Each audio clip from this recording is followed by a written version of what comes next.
Ons het hierdie maand so 'n bietjie na die verskillende karakters in die Bybel gekyk. En ons het gepraat oor Elia en oor Esther. En daar is vir my gevra ek 'n bietjie preek oor Rut. And in preparing the sermon, it was an eye-opener for me. Het my oë oopgegaan vir Rut. En eintlik gaan ek bietjie meer preek oor Naomi, want daai vrou het my gefascineer. Naomi, toe ek 'n bietjie gaan kyk na en ek begin die Bybel bietjie gaan lees in die oorspronklike taal. Toe kom ek agter, daar is eintlik iets daar wat min mense van weet, wat ek nou gaan deel met u vanmôre hierso. Ons gaan net so 'n bietjie saam lees uit Rut uit. En Rut 1. In die dae toe die rigters geregeer het, was daar hongersnood in die land. Daarom het 'n man uit Bethlehem, Juda weggetrek om as vreemdeling te vertoef in die veld van Moab, hy en sy vrou en sy 2 seuns.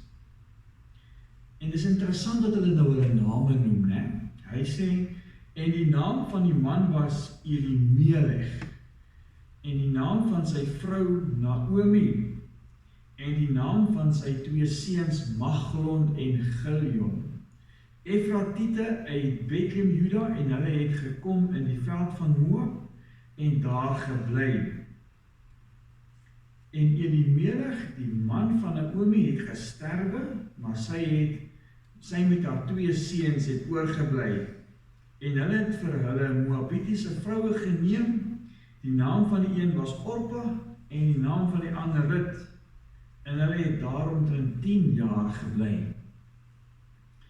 En toe Maglon en Gilion albei sterwe, en die vrou sonder haar 2 seuns en haar man oorbly, het sy haar gereed gemaak met haar skoondogters en teruggegaan uit die veld van Moab. Want sy het in die veld van Moab gehoor dat die Here op sy volk ag gegee het en deur aan hulle brood te gee.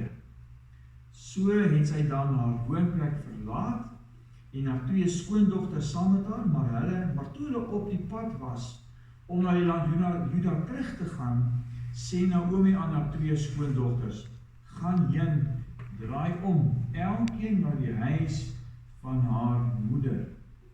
Mag die Here aan julle guns bewys. May the Lord show you kindness. In die antieke, die Bybelse tyd, if you said to someone, may the Lord show you kindness, was dit eintlik 'n manier om te sê, ek is nou klaar met jou. Dit was 'n groet om te sê, ek wil jou nie weer sien nie. May the Lord show you kindness. Ek gaan weer terugkom dan. Ek onthou dit nou. En hy sê, mag die Here aan julle guns bewys, soos julle aan die dode en aan my bewys het.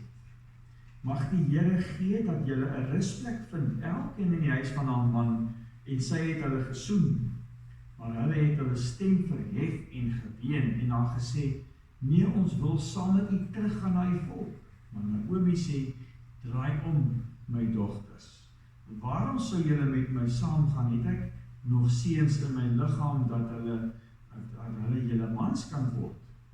Draai om, my dogters, gaan heen, want ek is te oud om 'n man te hê. Al sou ek sê ek het hoop en het nog vandag aan 'n man behoort en ook seuns baar. Sou julle in die geval kan wag tot hulle groot geword het? Sou julle in die geval julleself opsluit om nie aan 'n man te behoort nie? Ag nee, my dogters, want dit is vir my baie bitterder as vir julle dat die hand van die Here teen my uitgestrek is. Toe verhef hulle stem en hulle ween weer en Orpa het haar skoonmoeder gesoen, maar Rut het haar aangehang. Daarop sê sy, kyk, jou skoonsister het omgedraai na haar volk en na haar gode toe, draai om agter jou skoonsister aan, maar Rut sê, moenie by my aandring dat ek u moet verlaat, om agter u om te draai nie, want waar u gaan, sal ek gaan, en waar u vertoef, sal ek vertoef, u volk is my volk, en u God is my God. Waar u sterwe, sal ek sterwe, en daar begrawe word. Mag die Here so my doen, en so daarom toedoen, dat die dood sal skeiding maak tussen my en u. Toe sy sien dat sy vas besluit het, om met haar saam te gaan, het sy opgehou om met haar te spreek. En hulle twee het op die pad gegaan, totdat hulle in Bethlehem gekom het, en toe hulle in Bethlehem kom, het die hele stad oor hulle in opskudding geraak. En die vroue het gesê, is dit Naomi? Toe antwoord sy hulle, noem my nie Naomi nie, noem my Mara, want die Almagtige het my baie bitterheid aangedoen. Voordat ek weggetrek, maar leeg het die Here my laat terugkom. Waarom sou julle my Naomi noem, terwyl die Here teen my getuig het, en die Almagtige my kwaad aangedoen het?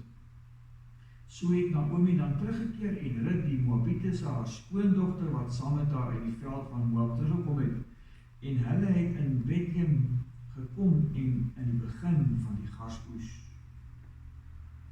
En luister mooi na vers 20. Sy antwoord hulle, noem my nie Naomi nie, noem my Mara, want die Almagtige het my baie bitterheid aangedoen. Noem my Mara.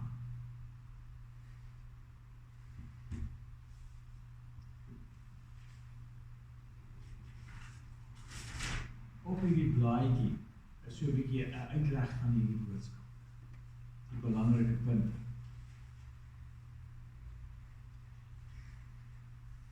As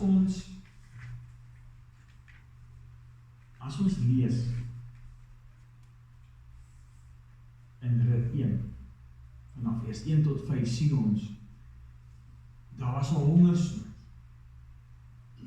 En ek het nou gesê, moet ek trek of moet ek bly? In die Vrystaat is daar net 7 gevalle van hierdie siekte. En in Gauteng is daar 127. So gaan ons nou trek. Gaan ons Vrystaat toe gaan? Of gaan ons in Gauteng bly? Dit is die similar situation wat ons nou maar kan sê, wat hierdie vrou Naomi gehad het in haar man. En ons lees dat dit was in die hongersnood het gekom in die tyd van die rigters. En toe gaan ek en ek gaan lees die rigters deur.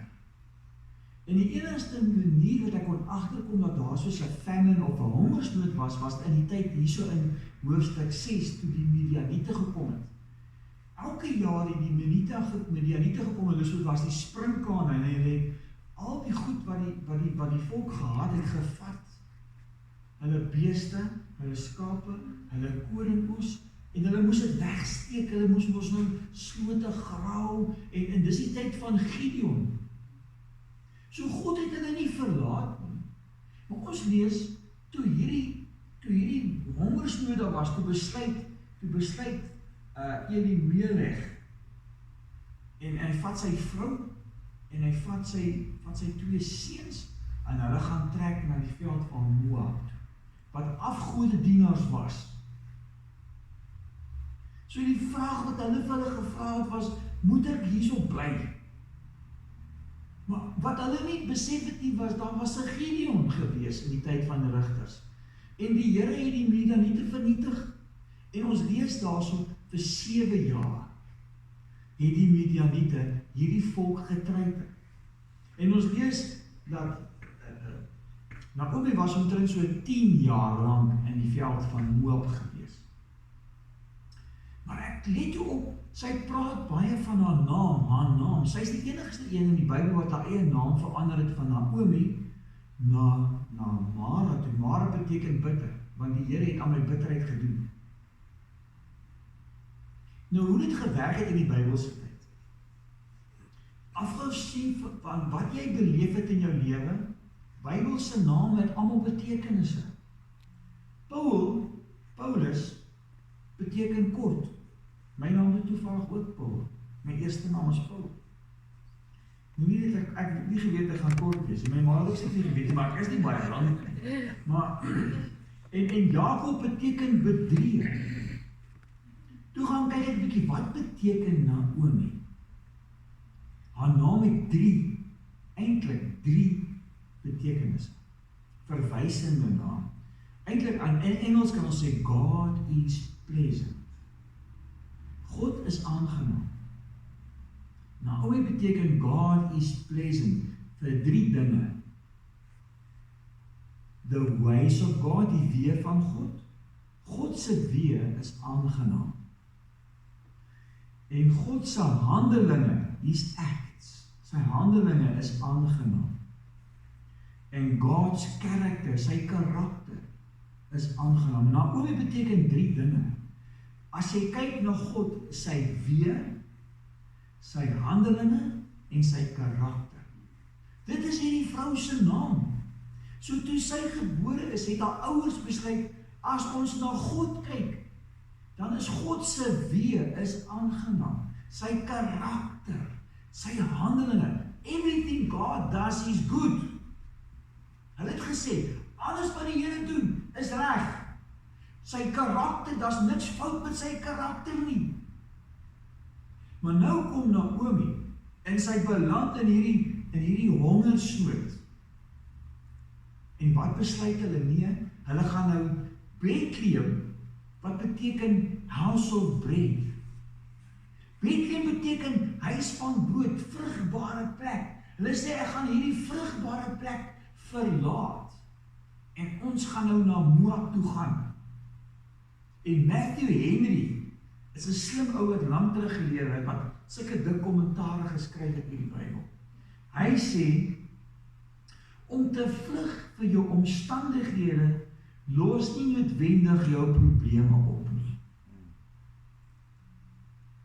So as jy wil vlug, los dit nie jou probleme op nie. Ons moet wysheid hê om die beste te maak van die huidige situation.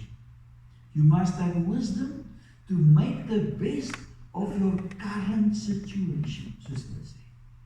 Jy moet die beste, jy moet God se wysheid hê, om in hierdie situasie waarin jy is, die beste besluite te neem. Want hy sê, want om van 'n plek te verander, maak nie noodwendig alles reg nie. En dis presies wat gebeur het in Naomi se lewe, want hy sê, God se teenwoordigheid is hier dieselfde as wat dit is op 'n plek waar daar geen probleme is. God's presence is all over. Sy teenwoordigheid is op al die plekke. Die naam Elimelech beteken God is king. God is koning. Maar hulle het 2 seuns gehad. En ek kyk 'n bietjie nou na die naam. Maglon beteken swak en siekerig. So hulle het 'n seun gehad wat bietjie siekerig was. Hy het gesien hy is swak. Maar toe kry hulle nog 'n seun wat bietjie ouer was. Sy naam was Giljon. En Giljon beteken complete. Complete en afgerond of klaar gemaak. Hulle sê, ons is nou klaar met ons kinders. Sy naam is Giljon. En hulle vat nou hierdie 2 seuns en daar gaan hulle na die land van Moab. So ons het gevra, moet ons nou trek of moet ons nou bly? Hulle het die keuse gemaak om te gaan. Hulle verlaat die huis van brood, alhoewel dit lyk soos hongersnood, was dit as gevolg van die, na my mening, en ek het 'n bietjie gaan lees, die kommentaar skrywers sê ook, dat hulle vermoed, die rede hoekom hulle getrek het, was as gevolg van die Midianiete, wat hulle jaar na jaar, hulle goed gevat het, en hulle arm gemaak het, en hulle het eintlik God verlaat, alhoewel haar naam en haar karakter gesê, my God is pleasant, hy is aangenaam, ek kan hom vertrou, het hulle besluit, hulle gaan. Die Bybel sê nie wie die sterkste persoonlikheid gehad, die man of die vrou nie. En ons kan nie sê, wat het ene die sterkste aandrang gehad, en sê, ons moet hierdie plek nou verlaat, ons moet na 'n beter plek toe gaan nie. Maar daar het hulle aangekom. En toe sterf haar man. Toe sterf hy. En toe kry haar seuns, kry toe nou 2 Moabitiese vroue, Rut en Orpa. En nie lank daarna nie, daar sterf die seuns ook. En ek het net besef, die dood het nie grense. Die dood kan na enige plek toe kom. Die dood het nie 'n adres nie, hy het alles. Die dood gaan na enige plek toe. Nou Rut se man is ook dood. En Orpa se man is ook dood. En hulle het nou net vir Naomi oor. En nou sien ons die prys van terugkom huis toe. Maar nadat almal nou afgesterf het, nou het Naomi oorgebly, en nou sê sy, nee man, ons moet nou maar teruggaan. En so het hulle alles opgepak. Maar wat vir my interessant was, is, hulle het alles gepak, sy het haar dogter saam met haar gevat, en toe sy nou teruggaan, na die huis van brood toe, op haar pad terug, toe sê sy vir hulle, wag 'n bietjie, julle moet omdraai. En toe wonder ek, hoekom wil sy nie vir hulle saamgevat nie? Hoekom het sy hulle laat oppak, en alles klaar maak, en op die pad daarna terug na Bethlehem sê sy, julle moet omdraai. Sy sê, ek groet julle. Soos daar in vers 8 sê, hy sê, mag die Here aan julle guns bewys. In die antieke tyd, as jy 'n verhouding beëindig het, dan het jy vir hom gesê, mag die Here aan jou goed doen, maar ek kan dit nie meer aan jou doen nie. Ek kan nie meer aan jou goed doen nie. Ek wil dit nou stop. So mag God, mag die hoër hand nou aan jou goed doen. So ek sê, ek sny nou die verhouding af. En ons weet, natuurlik, het Orpa omgedraai, sy het teruggegaan na haar gode, en sy het vir haar sekerlik daar weer 'n ander toekoms gaan soek, maar Rut het gesê, nee, ek gaan saam met jou. Maak nie saak wat gebeur nie, maak nie saak hoe dit gaan nie, jou God gaan nou my God word. By jou, waar jy sterf, gaan ek sterf. 'n totale ommekeer. Maar daar in 1866 het daar 'n man gelewe. Hy het gelewe tot 1933. Sy naam was James Rowe. Hy het 'n gedig geskryf.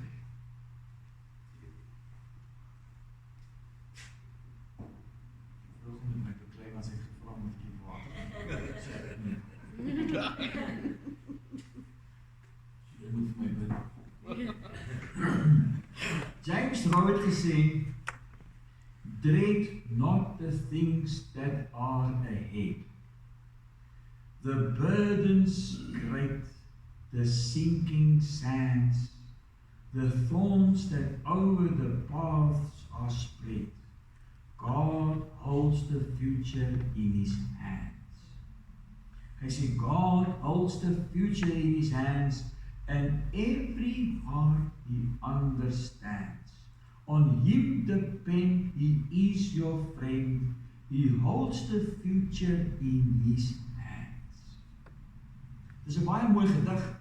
Nou kan ek dink, wat sou dit gemaak het dat hierdie man in 1866 as hy nou gebore, kom ons sê hy was 20 jaar oud, 1888 of 1886, dat hy 'n gedig geskryf het wat soveel betekenis vir ons sal hê in 2020.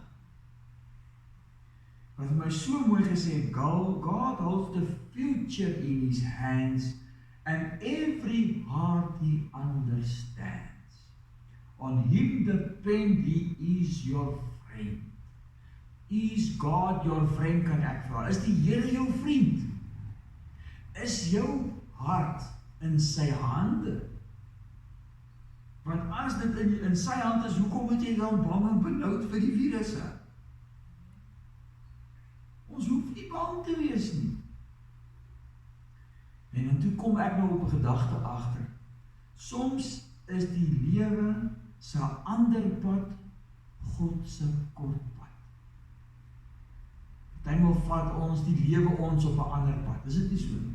Skielik kan ons omstandighede verander en die Here sê, ek vat jou nou op 'n ander pad. Maar dit is soms God se kort pad. Either om jou hemel toe te vat, of om jou op 'n nuwe plek te sit waar hy jou kan gebruik. En as ons mooi gaan kyk na hierdie geskiedenis, dan sien ons, hulle het nou hierdie pad gevat, hulle het die prys bereken, ek gaan nou terug, en ek dink, vir Naomi was dit sleg, want sy het geweet, wat het sy geword. Sy was nie meer wat haar naam gesê het, sy is nie. Die karakter van haar, van hoe sy gelyk het, wat sy gedoen het, sy moes eintlik gelewe het, my God is in beheer. My God doen altyd goed, maar die karakter van God, God se goedheid, sy grootheid, want haar naam sê, God is pleasant. Maar sy het weggegaan, sy het alleen teruggekom. Wat sal die mense van Bethlehem is ook net so groot? Ek was al daar gewees, al 2 keer in Bethlehem gewees. Bethlehem is nie baie groot nie. Maar, toe sy terugkom, toe lees ons daar so in vers 19, en hulle twee het op pad gegaan tot hulle in Bethlehem gekom het, en toe hulle in Bethlehem kom, het die hele stad oor hulle in opskudding geraak. En dis my so interessant, nie die mans nie, en die vroue het gesê, is dit Naomi? Ek het gewonder, hoekom het die vroue gesê, is dit Naomi?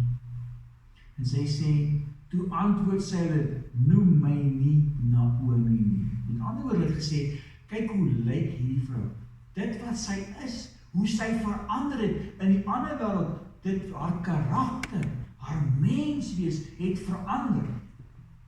Baie maal, as ons vinnige besluite neem, en ander paaie wil loop, begin ons verander, en ons lyk nie meer, soos wat ons eintlik supposed to be look like nie, as ek dit nou so kan sê. Ons het totaal verander. Mense ken my nie meer nie. Sy sê, nee, noem my nou bitter. Noem my bitter. En toevallig het ek en Peter ietsie gelees in hierdie week in ons stilte tyd van Oswald Chambers, en ek wil 'n bietjie vir julle lees. Every life, dis nou vir die Engelse mense, every life carries an atmosphere, Oswald Chambers. And this atmosphere blesses or blights. So elke een van ons dra 'n tipe van 'n teenwoordigheid by ons, 'n atmosfeer kan ek maar sê. Have we not met people who enlarge our horizons and loosens the limitations about our hearts? This happens because of the very atmosphere they produce. We seem to grow nobler and purer for having met them and being with them. Ek het dit al baie ervaar, ek kom by mense, dan het ons so lekker gekuier by hulle, want daar's 'n atmosfeer daarso, wat net so lekker is, 'n mens wil net weer daartoe gaan. Jy voel sommer so lekker. On the other hand, have we not met people who make it winter for our souls? They create a cold atmosphere in which we shrivel and grow small. Generous thoughts about others do not survive in their presence. Generous thoughts about others do not survive in their presence. Alles om daai mense gaan dood. Our personal atmosphere arises from the condition of our heart, not from our surroundings. Dis die toestand van jou hart wat maak dat jy is in die atmosfeer en die teenwoordigheid wat jy uitdra. Is hoe lyk jou hart? Hy sê, watch the attitudes of your heart, for out of it are the issues of life. Out of your heart is the issues of life. Ons hart is soos 'n fontein. Uit daai fontein kom daar bitter water of daar kom soet water. Hoe lyk jou hart? Baie maal is die omstandighede waardeur ons gaan, maak dat ons hart is. So net weer, hoe sal jy terugkom, as jy wil terugkom? Soos wat Naomi teruggekom het, hoe sal jy verwelkom word? Hoe gaan die mense vir jou sê, hoe lyk jy? Die plek waartoe jy gevlug het, wat het dit van jou gemaak, daar waar jy was? En as jy terugkom, hoe lyk jy? Die stad was in opskudding. Die stad was nie meer dieselfde nie. Maar elke storie loop in 'n sirkel. Ons kan dit noem seisoene. Ons is mos nou in die herfs, né? Met ander woorde, die winter is op pad. En iets wat ek geleer het uit hierdie boek van Rut is bly in jou seisoen. Elkeen van ons is in 'n sekere seisoen in ons lewe. En dan wil ons nie meer daar wees nie. Ons wil ons sommer spring van die winter en reguit na die somer toe. Ons wil nie eens na die lente toe gaan. Ons wil reguit net somer toe gaan. Party mense is net somermense. Hulle wil net altyd in die son wees, en hulle wil altyd die voeltjies oorvlieg, en hulle wil by die see wees, en hulle wil in die see swem, hulle wil nie koud kry nie, hulle wil nie opstaan in die oggende nie, want dit is te donker, en dit is te moeilik, hulle word saam met die voeltjies wakker, aan 5 uur al, dan is hulle keer aan die gang, as dit winter kom, kan hulle nie roer nie, hulle moet hulle uit die bed uitsleep, hulle wil niks doen nie, want hulle wil nie wintermense wees nie. Maar ons moet in die seisoen bly waarin ons is, sodat die Here ons sal uit sy eie tyd uitlei in die volgende seisoen van ons lewe in. En dis die fout wat Naomi gemaak het, sy en haar man het uitbou, uit in 'n seisoen uitspring. Maar die storie het 'n mooi einde, want hulle het nou weer teruggekom, en ons lees daar in Rut 2, vers 1, en Naomi het 'n bloedverwant gehad, van haar man se kant 'n vermoënde man uit die geslag van Elimelech, wie sy naam Boas was. En Boas beteken in sy naam is krag. En his name is power. As jy gehoor het van Boas, het jy gesê, die man het krag. Hy het vermoëns, hy het buitengewone vermoëns. So as hulle nou, hoekom het hulle getrek as hulle sulke broersvriende het, mense van vermoë? Want hulle het hulle eie besluit geneem om te gaan na Moab. Maar nou sien ons die storie draai. Ons sien nou, en Naomi het hierdie bloedverwant gehad van haar man se kant, wat nou al lankal dood is, met die naam van Boas. En ons ken die storie, hoe Rut gegaan het, en sy het op sy veld gaan erwe optel, en hoe Rut in haar begin belangstel het, en hoe daar nou iets begin gebeur het.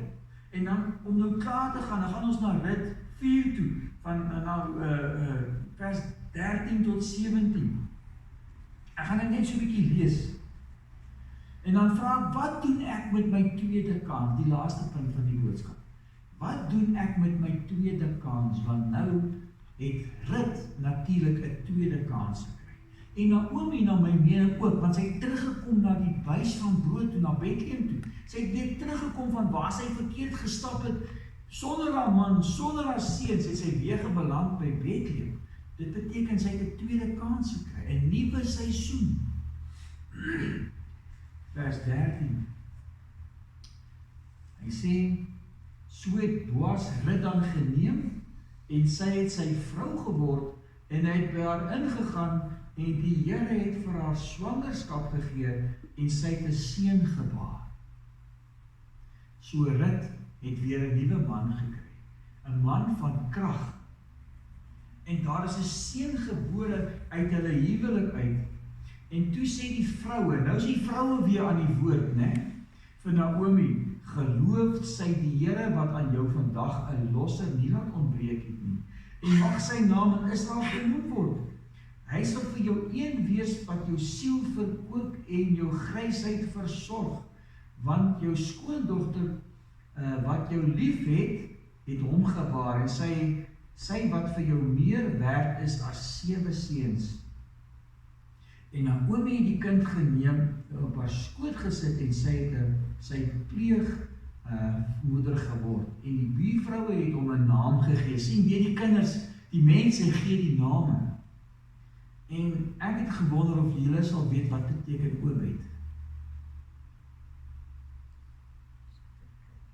Obed beteken hy sal dien. He will be a servant. Hoekom? Vir sy ouma kan hy was. Gaan hy nou 'n servant wees. Naomi, sy sirkeltjie het vol geraak. Sy begin by Bethlehem, sy is na Moab toe, sy het alles verloor, en hier kom die Here en hy bring haar terug na Bethlehem toe. Hy gee vir haar 'n klein seun met die naam van Obed, en Obed beteken hy sal dien. Hy sal 'n servant wees. En uit Obed se geslag is die Here Jesus gebore. Daai geslag. Die geslagslyn van die Here Jesus, as ons gaan lees in Matteus, was dit 14 geslagte tot soveel, 14 op soveel, en Obed is daar binne in die seun van Isaai, die seun van Dawid. Obed se seun was Isaai, en Isaai se seun was onder andere Dawid. Die geslag, 'n koninklike geslag, het uit 'n Moabitiese stam ontstaan. Dit wys nie dat die Here kan enigiets doen. Maar om saam te vat, ons moet in ons seisoen bly waar die Here vir ons gesit het. En die Here vat ons altyd op daai paadjies. Hy maak die lewe werk met sirkeltjies. En ons sal agterkom, as ons 'n sirkeltjie in ons lewe nie toemaak nie, is ons lewe uit balans uit. Dan doen ons die hele tyd die verkeerde goed. Bly in die sirkel wat die Here vir ons lewe. Jy sal agterkom. Die Here het my in 'n sirkel gesit. Ek moet net bly in die seisoen. Die Here verander self die seisoen na iets nuuts. En dan gaan ons weer in 'n nuwe seisoen. En so vervul ons dan ons bediening, maar ook die plan wat die Here vir ons het. Amen. Ons sê Here, ons dankie dat ons die woord het, wat ons kan onderrig en leer. Dankie dat ons die ore het om dit te hoor, en die insig het om dit te verstaan. En ons bid dat hierdie woord op gesonde en op vrugbare grond sal val, en dat dit sal vrug dra tot eer van die wondernaam. Amen.